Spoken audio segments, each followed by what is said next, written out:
Claudio, comment allez-vous? Ça va bien. Ça va bien? Oui, ça va bien. Alors, nous sommes là aujourd'hui pour parler un peu de vous, de vous parler un peu de ce que vous faites. Vous êtes artiste plasticien, mais vous êtes beaucoup plus de la récupération. Alors, parlez-nous un peu de ce que vous faites. Oui, je vous remercie. Moi, je m'appelle Claudio Kounake Komlan. Je suis artiste plasticien. Je fais la récupération ferraille, la sculpture, l'assemblage, la peinture, moulage et modelage. Je suis dans plusieurs disciplines, je suis multidisciplinaire. Est-ce que c'est pas un peu dispersé tout ça? Bon, apparemment, ça a l'air d'être dispersé. Mais quand tu es dans le métier, tu sauras que tout ça la marche de pair. C'est comme une famille. Quand il y a papa, maman, les enfants, les gens de la maison, les cousins, cousines, tout ça dans la maison, ça forme la grande famille. C'est ça qui est l'art plastique. C'est ça qu'on fait. Vous optez pour la grande famille alors? Voilà. La famille est un peu plus réduite. Non. Alors vous êtes né à Lomé, vous avez travaillé à Lomé, votre formation de base c'est soudure à l'arc. Voilà, justement on va en parler. Comment est-ce que vous avez pu quand même quitter la soudure à l'arc à un artiste plasticien de la récupération? Bien, au fait, merci. J'ai fait l'apprentissage de soudure à l'arc pendant 5 ans. Après, je me suis engagé à la vie professionnelle avec un atelier. Et c'est de là où j'ai rencontré Chico Garte de Vérité Mémoire. C'est un artiste, chanteur, musicien, dessinateur, il fait tout. C'est à sa rencontre que je suis rentré dans l'art. Puisque lui, il fait la peinture, il fait la musique. Et puis il fait l'assemblage, la récupération aussi. Et c'est avec lui que j'ai travaillé et durant un bon moment, et je suis rentré dedans en plein pied. Et après son décès, bon, je suis rentré dans l'art comme ça. Oui, la récupération, bien sûr, on va aussi en parler. Et c'est vrai, vous avez dit la récupération, mais nous, on ne sait pas ce que vous récupérez. Voilà. Et comment est-ce que vous le transformez? Voilà, au niveau de la récupération, à mon niveau, je prends tout ce qui est du ferraille. La récupération ferraille, et les pièces de voiture, moto, tout ce qui est fer qui a été jeté. Moi, j'essaie de les récupérer, je les prends et je leur redonne une nouvelle vie. Parce que les gens se disent, ben, c'est fini pour ça, et puis ils l'ont jeté. Moi, je récupère tout cela, je leur donne une nouvelle vie. C'est là où la récupération. Et en même temps, je récupère aussi les bois qui ont été utilisés, jetés. Je les prends, je les récupère et je travaille, je leur donne une nouvelle vie. Alors, cela veut dire que vous utilisez, en donnant une nouvelle vie, ça veut dire que vous avez toujours la soudure qui intervient à tout moment. Oui, puisque au fait, il faut avoir à souder, il faut avoir à jumeler le fer et le bois, et la soudure rentre toujours. Mais parfois, avec l'assemblage du bois, parfois, la soudure ne rentre pas. Et on fait carrément avec l'assemblage du bois. Est-ce qu'on peut dire que Claudio a aussi les qualités de menuiserie ou bien... Bon, pas tout à fait menuiserie, mais j'utilise le bois. Oui, oui, beaucoup. Ce n'est pas seulement donné aux menuisiers, mais à tous ceux qui peuvent manipuler le bois. Alors vous êtes un grand artiste alors? Ah oui, c'est vous qui le dites. Eh bien, nous allons parler un peu de votre parcours. Déjà, en quelle année vous avez commencé? Et puis, comment est-ce que ça a évolué jusqu'à aujourd'hui? En 2017, je sais que dès déjà 90, vous avez démarré. Ah oui. Et en 90, j'ai déjà démarré, je suis dedans. Et par après, franchement, j'ai fait plusieurs expositions ici à Lomé. Et j'ai fait des expositions à Paris, en Allemagne. J'ai fait des expositions au Bénin, et au Mali. Et après ça, j'ai eu aussi un prix à Paris, prix solitaire à Paris. Et j'ai eu le prix de l'indépendance ici à Lomé, meilleur artiste plasticien du Togo. 2007, voilà. Et par après, j'ai évolué avec la création de l'association des artistes plasticiens et maintenant je suis en plein pied dedans. Oui, et vous avez fait beaucoup d'expositions également à l'ambassade de France. Oui, à la présidente de la République togolaise. J'ai fait une exposition là-bas. Eh bien, en quelle année? Oui, c'était 2015. Oui. Tout récemment. Eh bien, et les résidences, on peut en parler un peu? Oui, au fait, bon, on a fait des résidences en dehors de Lomé, au Bénin, au Mali. Et ici aussi, moi-même, j'organise une résidence que j'ai dénommée Territoire de création, qui est une rencontre résidence internationale d'art contemporain. On invite les artistes de par le monde, ils viennent, on se met ensemble, on travaille et on expose ce qu'on a fait. C'est une belle expérience, la résidence, et j'invite tous ceux qui veulent participer à la résidence de se mettre avec nous pour la résidence. Alors ça se passe en quelle année quel mois de l'année, voilà, j'allais dire.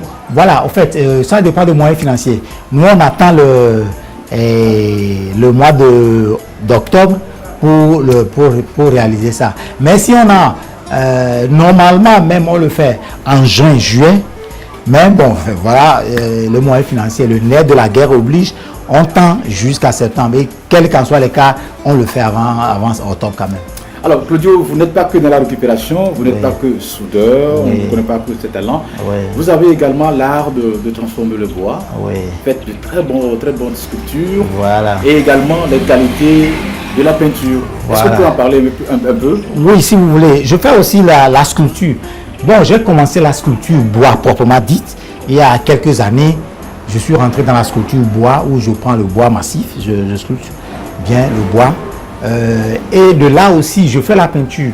Et je suis rentré aussi dans la peinture il y a quelques années où j'ai excellé bien dedans. Ceux qui voient ce que je fais maintenant disent, ah, ça c'est pas toi. J'ai dit, ben, il faut venir la télé, voir si c'est moi ou ce n'est pas moi.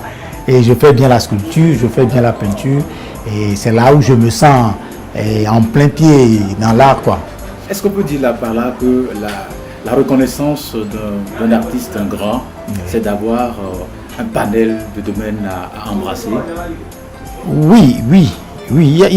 Ça aussi, ça compte. Parce que si tu es multidisciplinaire, tu peux voir là où ça ne marche pas ou là où ça marche, dans quel domaine ça marche, dans quel domaine ça ne marche pas. Et quand quelqu'un qui est peintre se porte devant toi, il va te présenter uniquement que la peinture. Il n'a aucune notion de l'assemblage, il n'a aucune notion de la sculpture. Mais quand toi tu es dans tout, là on reconnaît vraiment que tu es artiste. Je pense, à mon avis, que les grands artistes, surtout de par le monde, ils ont tous plusieurs cordes, plusieurs cordes à leur arc, comme on le dit. Et quand je prends par exemple Paul Aïe, le professeur Paul Aïe, ben, il fait presque tout, rien ne l'échappe. Quand je prends par exemple le professeur Kossi Assou, il fait presque tout. Voilà. Et il y en a aussi qui sont là. Quelles sont vos perspectives par rapport à l'art que vous êtes en train de faire? Oui, nous présentement, au niveau de l'art plastique, nous travaillons pour une visibilité de la culture togolaise sur le plan national et international. Nous voulons que les artistes togolais puissent émerger. C'est pour cela que nous exposons la plupart des cas les jeunes artistes montants pour pouvoir les permettre de faire leur exposition, pour pouvoir leur permettre de se faire voir. Et notre objectif est de pouvoir avancer, surtout avec les jeunes, pour le meilleur de l'art plastique. Alors, Claudio parlera un peu de votre démarche. J'ai lu dans un de vos bouquins, vous avez intitulé, après la préface donc, de votre bouquin que vous distribuez souvent, vous avez parlé de la démarche. Et là, j'ai vu Dieu. Ça veut dire que vous croyez en Dieu? Bon, en fait, oui. Lequel Dieu? Et encore oui. Dieu le Tout-Puissant. Ah ouais. Et oui. Puisque moi, je suis chrétien engagé. Et beaucoup de vos œuvres aussi sont des œuvres liées à l'inspiration. À l'inspiration, la plupart, parfois même à la religion, d'où je m'inspire. Alors, vous êtes de quelle obédience religieuse? Moi, je suis de la religion catholique. Et je suis même un fidei Custos. Ah. Alors, Claudio, on se retrouve pour pouvoir parler un peu de quelques œuvres que vous avez déjà fait. Alors, parlez-nous un peu de ces deux œuvres, de la sculpture avec du bois. Voilà. Ici, par exemple, c'est la sculpture bois. Et le titre, c'est La famille. La famille. Oui. Là, vous verrez la papa ici, la maman ici. Et juste la papa ici, la maman ici, l'enfant. Et puis la réflexion au niveau de la famille. Tout ce que ça peut comporter comme évolution et instruction et tout pour la famille. Okay. Là c'est la sagesse. Oui. Là, vous avez le bonhomme qui est là, qui en même temps est en réflexion pour voir au fait ce qui est autour de nous. Et la réflexion, ça peut paraître un peu sur le plan physique, sur le plan spirituel. C'est là où il y a le trou que j'ai essayé d'illustrer ici pour présenter le mystère même de la réflexion. Oui, voilà. On Voilà bouge un pour peu. la Après, donc, la sculpture. la sculpture, on va retrouver. Voilà le sculpture, mais avec la Voilà, c'est la sculpture mécanique Voilà. et la récupération. Oui. Là, c'est la maman avec l'enfant au sein. Ça, c'est l'amour maternel. Et l'importance que la maman a pour l'enfant, l'entretien, le soutien que la maman a pour l'enfant. C'est pour cela que tout homme doit penser à sa maman, doit réfléchir à sa maman, puisque dès déjà quelques mois ou quelques jours de sa naissance, la maman l'entretient. C'est ça que j'ai voulu représenter ici, l'amour maternel.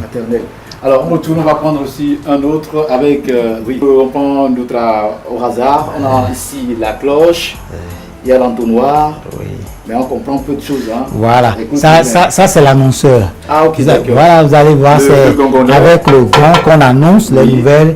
Et voilà, et l'entonnoir que j'ai fait de là va sortir le message. Et les messages qui sont là, qui sortent par l'annonceur, que ce soit la bonne nouvelle, la mauvaise nouvelle, il faut forcément l'annoncer. C'est ça que j'ai voulu représenter là-bas. Alors, on va retrouver deux tableaux. Voilà. D'abord, c'est toujours la sculpture que vous avez ici. Voilà, c'est toujours la sculpture, l'assemblage de bois. L'assemblage de bois, oui. voilà. L'assemblage de bois récupéré. Et j'ai essayé ici de représenter 3 tranches de bois que je voulais présenter sous la forme de la Sainte Trinité. Ah ouais. Et voilà. Quand c'est sur 3 socles, ça que c'est 3 supports, le Père, le Fils et le Saint-Esprit, voilà. Ou les 3 piliers. Et ça renforce, ça donne la sécurité, ça donne l'assurance. Voilà ce que j'ai voulu représenter par là. On parlera également d'un tableau. Voilà. La grande. Oui. Ça, c'est la signature Claudio. Voilà.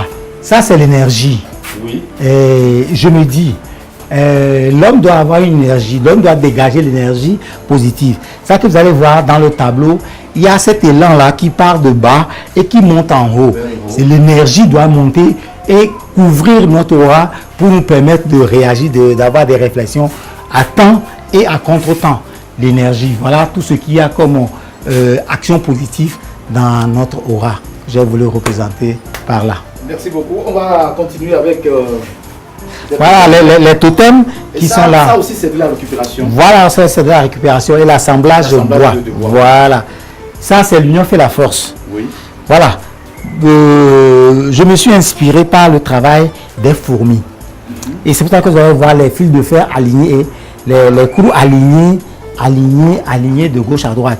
Quand les fourmis veulent avancer, ils se mettent ensemble, ils se mettent en rang.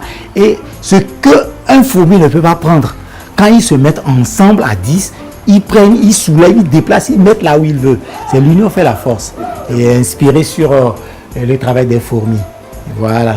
Merci beaucoup, Claudio. C'est moi qui vous remercie. Merci pour cette présentation. C'est moi qui vous remercie. Merci, merci.